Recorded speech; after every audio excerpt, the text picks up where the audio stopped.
अस्सलाम वालेकुम। Research and analytics channel के साथ मैं हूं डॉक्टर जुनैद और आज की क्लास में हम ये सीखेंगे कि जब हमारे पास कंस्ट्रक्ट्स का डेटा कलेक्टेड होता है तो हम डिफरेंट कंस्ट्रक्ट्स के दरमियान आपस में कोरिलेशन कैसे चेक करते हैं, यानी कि कंस्ट्रक्ट्स के आपस में रिलेशनशिप को कैसे चेक किया जाता है। ठीक है, तो कोरिलेशन के चेक करने के लिए सबसे पहले तो हमारे पास डेटा मौजूद होना चाहिए, यानी कि जो कंस्ट्रक्ट्स हैं क्वेश्चन की बेसिस के ऊपर हमारे पास रिस्पॉन्सेज आए हुए हैं वो होने चाहिए। तो इस डेटा के अंदर जैसे कि आप देख सकते हैं एटीट्यूड के 4 आइटम्स हैं, इसी तरह क्रेडिबिलिटी के 5 आइटम्स हैं, परचेज इंटेंशन के 7 आइटम्स हैं और इनकी बेसिस के ऊपर हमने मीन वैल्यूज कैलकुलेट किए हुए हैं यूजिंग द कंस्ट्रक्ट्स। ठीक है, यानी एटीट्यूड 1 2 3 4 का मीन लेके हमने एक वेरिएबल क्रिएट किया है एटीट्यूड। इसी तरह क्रेडिबिलिटी 1 2 3 4 5 का हमने मीन वैल्यू लेके एक वेरिएबल क्रिएट किया है क्रेडिबिलिटी, और इसी तरह क्रेडिबिलिटी के डेटा में क्रेडिबिलिटी है, एटीट्यूड के डेटा में एटीट्यूड है, और ये सारे कंस्ट्रक्ट हमने क्रिएट किए। तो यूजिंग द मीन वैल्यूज हम यहाँ पे कैलकुलेट करने जा रहे हैं correlation construct, correlation between these construct. ठीक है, तो अगर हम हाइपोथेसिस की बात करें तो हाइपोथेसिस जो है वो कोरिलेशन कंस्ट्रक्ट का यूजुअली होता है कि there is a significant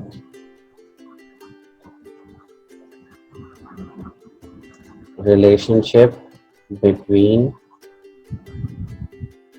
credibility and attitude towards advertising। ठीक है, इसी तरह से दूसरा हाइपोथेसिस ये भी हो सकता है कि there is a significant relationship between entertainment and attitude towards advertising.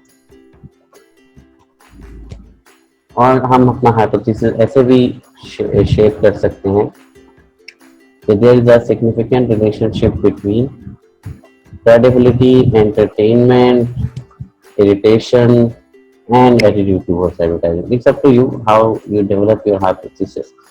So, sorry, this is credibility. तो hypothesis ये तो अब हम यहाँ पे रन करने जा रहे हैं कोरिलेशन टेस्ट। तो कोरिलेशन टेस्ट के लिए सबसे पहले हमारे पास मीन वैल्यूज होने चाहिए।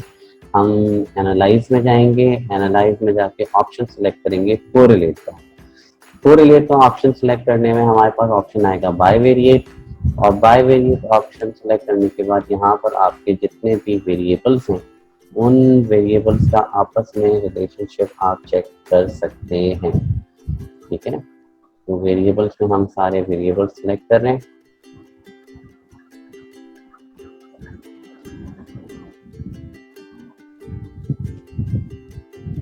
ठीक है, तो वेरिएबल्स में हम सारे वेरिएबल्स सिलेक्ट करेंगे और हमें इसमें कोई और चीज सिलेक्ट नहीं करनी और हम यहाँ पर ओके प्रेस करेंगे।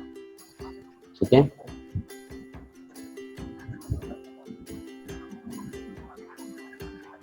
तो जी कोरिलेशन टेबल हमारे सामने मौजूद है और कोरिलेशन एनालिसिस हम using the Pearson correlation coefficient हम करेंगे। पियर्सन कोरिलेशन कोएफिशिएंट को हम स्मॉल r से भी डिनोट करते हैं, और SPSS हमें जो टेस्ट बता रहा है उसमें यहाँ पर ये 3 चीजें बताता है कि पियर्सन कोरिलेशन कोएफिशिएंट क्या था, उसकी सिग वैल्यू क्या थी यानी सिग्निफिकेंस क्या थी, और n means number of items क्या थे, सॉरी नंबर ऑफ रिस्पॉन्सेज क्या थे जिनकी बेसिस के ऊपर कोरिलेशन टेस्ट कंडक्ट किया गया। तो अगर आप कोरिलेशन टेस्ट को देखें तो यहाँ पर डायगोनल में आपको जो है वो 1 1 1 1 1 1 नजर आ रहा है, और डायगोनल के ऊपर और नीचे एक्चुअली सेम वैल्यू होती है। तो कोरिलेशन टेबल यहाँ पर ये रिप्रेजेंट कर रहा है कि हर एक कंस्ट्रक्ट का दूसरे कंस्ट्रक्ट के साथ क्या रिलेशनशिप है। तो जैसे सबसे पहले अगर हम देखें कि सबसे पहले कॉलम है एटीट्यूड का, तो एटीट्यूड के साथ जो पियर्सन कोरिलेशन कोएफिशिएंट आ रहा है वो 1 आ रहा है। 1 इसलिए आ रहा है कि this is highly correlated, it means these are the same variables, क्योंकि एटीट्यूड के साथ जब कोरिलेट करेगा तो इसका मतलब है कि दोनों वेरिएबल्स बेसिकली एक ही वेरिएबल है, तो लिहाजा इसका कोरिलेशन वैल्यू 1 आ। अच्छा, इसी के साथ नीचे आते हैं हम, तो हमें यहाँ पे सबसे पहले यानी दूसरा वेरिएबल यहाँ पर नजर आता है क्रेडिबिलिटी का, जिसमें पहला कोरिलेशन कोएफिशिएंट हमें मौजूद है वो है 0.508। और अगर आप देखें तो इसके ऊपर दो छोटे छोटे से स्टार बने हुए हैं और दो छोटे छोटे स्टार ये बता रहे हैं कि correlation is significant at the 0.01 level, यानी कि ये 1% इसकी सिग्निफिकेंस के ऊपर मार्जिन ऑफ एरर दिया हुआ है और ये 0.01 से लेस है इसकी सिग्निफिकेंस। ठीक है, इसी तरह अगर जो सिंगल स्टार होता है तो इसका मतलब है कि सिग वैल्यू 0.05 लेवल होती है, यानी 0.05 से कम अगर सिग वैल्यू होती है तो इसका मतलब होता है कि ये सिग्निफिकेंट है। तो आमतौर पे हम 0.05 से कम सिग वैल्यू को सिग्निफिकेंट ले रहे होते हैं और सिग्निफिकेंस का मतलब होता है कि हमारा हाइपोथेसिस फेल टू रिजेक्ट हो गया है या फिर हमारा हाइपोथेसिस सपोर्टेड है, और हम समटाइम्स वर्ड एक्सेप्ट भी यूज करते हैं कि हमारा हाइपोथेसिस एक्सेप्टेड है। ठीक है, तो इसके साथ अगर हम यहाँ पर देखें तो एटीट्यूड का क्रेडिबिलिटी के साथ रिलेशनशिप एक्सेप्टेड है, एटीट्यूड का परचेज इंटेंशन के साथ रिलेशनशिप एक्सेप्टेड है, एटीट्यूड का एंटरटेनमेंट के साथ रिलेशनशिप सपोर्टेड है, एटीट्यूड का मटेरियलिज्म के साथ रिलेशनशिप सपोर्टेड नहीं है। यहाँ पर सिग वैल्यू 0.05 से एक्सीड कर गई है और ये 0.602 है। इसका मतलब है कि एटीट्यूड और मटेरियलिज्म के दरमियान सिग्निफिकेंट रिलेशनशिप नहीं है। ठीक है, इसी तरह से हम थोड़ा सा और नीचे आते हैं तो हमें नजर आता है कि इरिटेशन और एटीट्यूड के दरमियान सिग्निफिकेंट रिलेशनशिप है, यानी इरिटेशन और एटीट्यूड के दरमियान का रिलेशनशिप सिग्निफिकेंट है। हालांकि ये नेगेटिव वेरिएबल है, यानी नेगेटिव साइन यहाँ पे क्या शो कर रहा है कि there is an inverse relationship, यानी अगर हम इरिटेशन की वैल्यू को बढ़ाएंगे तो एटीट्यूड टुवर्ड्स एडवर्टाइजिंग कम होता चला जाएगा। तो नेगेटिव साइंस और पॉजिटिव साइंस सिर्फ डायरेक्शन शो करता है और सिग वैल्यू हमें ये बताता है कि भाई कि हमारा जो हाइपोथेसिस है वो सपोर्टेड है या फिर वो हाइपोथेसिस रिजेक्टेड है। जैसे मटेरियलिज्म के केस के अंदर हमारा हाइपोथेसिस यहाँ पर रिजेक्टेड है। इसी तरह से जब हम इंफॉर्मेशन के लिए आते हैं तो इंफॉर्मेशन के साथ भी हमें नजर आ रहा है कि एटीट्यूड के साथ हमारा हाइपोथेसिस सपोर्टेड है। सेकेंड कॉलम में क्रेडिबिलिटी है, तो क्रेडिबिलिटी को हम इसी तरह वर्टिकली देखें तो क्रेडिबिलिटी का पीआई के साथ, फिर क्रेडिबिलिटी का एंटरटेनमेंट के साथ रिलेशनशिप सिग्निफिकेंट है, लेकिन मटेरियलिज्म के साथ नॉन सिग्निफिकेंट है। इसी तरीके से इरिटेशन के साथ सिग्निफिकेंट है क्योंकि 0.05 से कम है सिग वैल्यू, और इंफॉर्मेशन के साथ भी सिग्निफिकेंट है। परचेज इंटेंशन का रिलेशनशिप जो है वो एंटरटेनमेंट, मटेरियलिज्म, इरिटेशन और इंफॉर्मेशन तीनों के स्टारों के साथ सिग्निफिकेंट है। हालांकि मटेरियलिज्म का बाकी वेरिएबल्स के साथ सिग्निफिकेंट नहीं है, लेकिन यहाँ पर देखा जाए तो परचेज इंटेंशन के साथ इसका रिलेशनशिप सिग्निफिकेंट है और ये नेगेटिव इफेक्ट क्रिएट कर रहा है, नेगेटिव रिलेशनशिप के तौर पे सामने आ रहा है। इट मीन्स के डायरेक्शन ऑफ रिलेशनशिप जो है वो इनवर्स है। अच्छा जी, एंटरटेनमेंट के साथ भी मटेरियलिज्म सिग्निफिकेंट है और बाकी वेरिएबल्स भी सिग्निफिकेंट हैं। तो मटेरियलिज्म जो है वो बेसिकली देखा जाए तो एटीट्यूड के साथ और क्रेडिबिलिटी के साथ उसका रिलेशनशिप नॉन सिग्निफिकेंट है, लेकिन बाकी सारे वेरिएबल्स के साथ उसका रिलेशनशिप सिग्निफिकेंट आ रहा है। क्योंकि मटेरियलिज्म का यहाँ पर इरिटेशन के साथ और इंफॉर्मेशन के साथ भी रिलेशनशिप सिग्निफिकेंट है। इसी तरीके से इंफॉर्मेशन, तो डायगोनल के नीचे वाली वैल्यूज और ऊपर वाली वैल्यूज सेम है।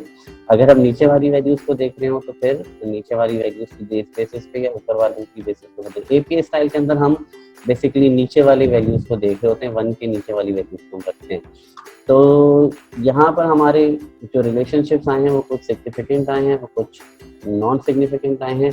बट जो हमने दो हाइपोथेसिस क्रिएट किए थे कि there is a significant relationship between credibility and attitude towards advertising, there is a significant relationship between entertainment and attitude towards advertising. Both of these hypotheses were supported. ठीक है, तो यहाँ हाँ, लेकिन मटेरियलिज्म के साथ देखेंगे तो वो रिजेक्ट हो रहा है। अच्छा, अगर हमारे हाइपोथेसिस सिग्निफिकेंट रिजल्ट में आते हैं तो हम यहाँ पर इंटरप्रेट करते हैं आर की डिफरेंट वैल्यूज को। आर जैसे मैंने कहा कि जो ये डिनोट किया जाता है पियर्सन कोरिलेशन कोएफिशिएंट के तौर पे, ठीक है, और इसकी कुछ इंटरप्रिटेशंस हैं। उन इंटरप्रिटेशंस को मैं यहाँ पर लिख रहा हूँ, टाइप कर रहा हूँ ताकि बाकी सब लोग जो है वो इसको देख सकें। तो on the basis of opinion extracted from different scholars, अगर हम r की वैल्यू को देखें तो यहाँ पर 0 से लेके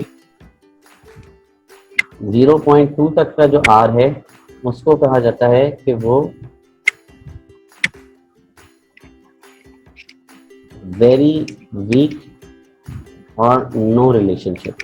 जितना ज्यादा 0 के करीब होगा, इसकी इंटरप्रिटेशन ये है कि वो बहुत ही कम होगा और उसकी नो रिलेशनशिप की तरफ वैल्यू जा रही है।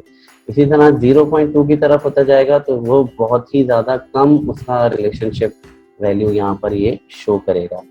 ठीक है, इसी तरीके से r की वैल्यू अगर 0.2 से बड़ी होगी और r की वैल्यू 0.5 तक जाती है तो इस तरह के रिलेशनशिप को हम कहते हैं वीक रिलेशनशिप।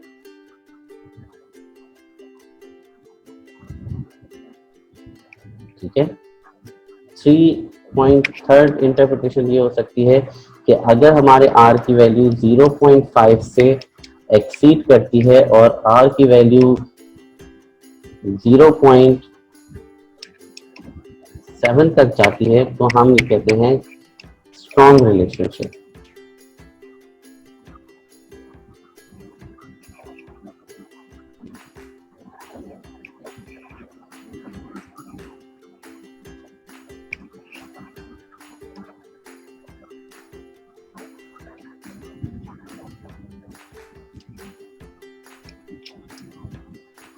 अगर हमारी r की वैल्यू 0.7 से लेके 0.9 तक जाती है तो हम इसको इंटरप्रेट करते हैं वेरी स्ट्रॉन्ग रिलेशनशिप। और वेरी स्ट्रॉन्ग रिलेशनशिप का मतलब है कि ये दो वेरिएबल जिनके दरमियान r की वैल्यू 0.9 के करीब करीब आ रही है वो बहुत ज़्यादा एक दूसरे के करीब हैं, इधर इन अ डायरेक्ट रिलेशनशिप और इन इनवर्स रिलेशनशिप।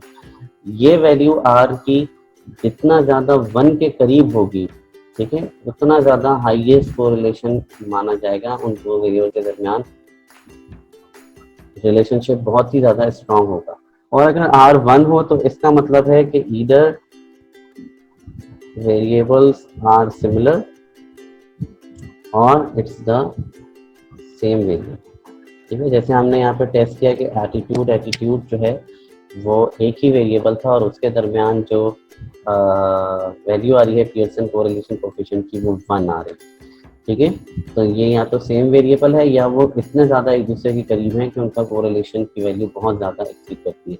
अगर आप नोट करें तो मैंने यहाँ पर 0.9 से बड़ी वाली वैल्यूज़ को नहीं बताया कि 0.9 से 1 के दरमियान की वैल्यूज़ को क्या कहा जाए।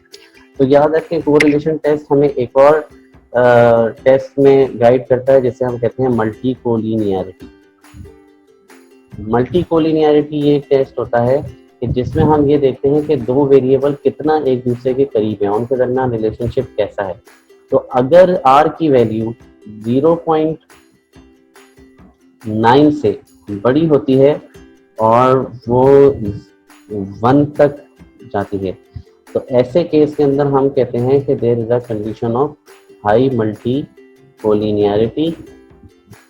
और इस तरह के वेरिएबल्स को हम रिग्रेशन एनालिसिस में नहीं लिखे जाते, यानी अगर दो वेरिएबल्स है जिनके दरमियान हाई मल्टी कोलिनियरिटी है तो उन दो में से कोई एक वेरिएबल जो है वो ड्रॉप हो जाएगा और बाकी वेरिएबल्स को रिटेन करेंगे। तो 0.9 से ऊपर अगर कोरिलेशन, क्योंकि ये इतना ज़्यादा स्ट्रॉन्ग रिलेशनशिप है कि ये रिग्रेशन एनालिसिस को इफेक्ट करेंगे, तो इसीलिए रिग्रेशन का एक प्रीरेक्विजिट आता है मल्टी कोलिनियरिटी, जिसको हम यूजिंग दी कोरिलेशन टेस्ट यहाँ पर वेरीफाई कर सकते हैं कि अगर 0.9 से 1 के दरमियान है तो ये हाई मल्टी कोलिनियरिटी है। और अदरवाइज सिर्फ कोरिलेशन को इंटरप्रेट करना है तो हम इसको इसी तरह से करेंगे कि भाई वेरी स्ट्रॉन्ग रिलेशनशिप इनके दरमियान एग्जिस्ट करता है।